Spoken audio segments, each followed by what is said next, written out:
नमस्कार, मी विनोद घोलप. आपण पाहताय विजय समाचार.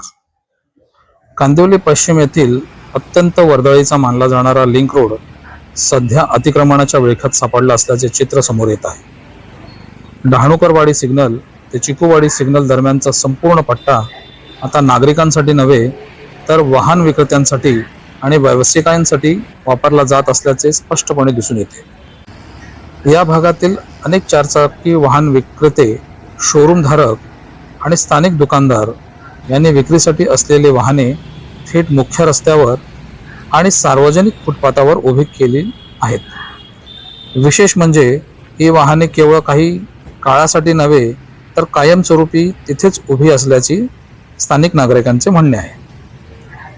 इतकंच नव्हे तर काही ठिकाणी फुटपाथवरच वाहन दुरुस्तीचे काम सुरू असून तिथेच गाड्यांची धुलाई, रिपेरिंग आणि इतर कामे केली जात आहेत. यामुळे फुटपाथ पूर्णपणे अडवला गेला असून पादचाऱ्यांना चालण्यासाठी कोणतीही सुरक्षित जागा उरलेली नाही.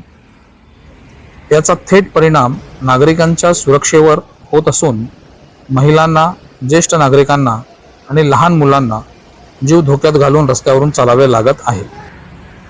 त्यामुळे अपघाताचा मोठा धोका वाढला आहे. तसेच लिंक रोड हा आधीच अत्यंत व्यस्त मार्ग असल्याने या अनधिकृत पार्किंग आणि अतिक्रमणामुळे वाहतूक कोंडीची समस्या अधिकच गंभीर बनली आहे.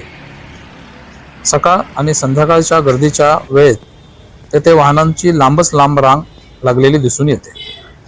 स्थानिक नागरिकांनी या समस्येबाबत तीव्र नाराजी व्यक्त केली असून फुटपाथवर चालायला जागाच नाही, दररोज ऑफिसला जाताना ट्रॅफिकमध्ये अडकतो, प्रशासनाकडे अनेक वेळा तक्रार केली पण काहीच फरक पडत नाही, अशा प्रतिक्रिया नागरिकांकडून सातत्याने मिळत आहेत. या संपूर्ण प्रकरणी विजय समाचारच्या टीमने कांदिवली वाहतूक विभागाचे निरीक्षक श्री राऊत यांची भेट घेतली.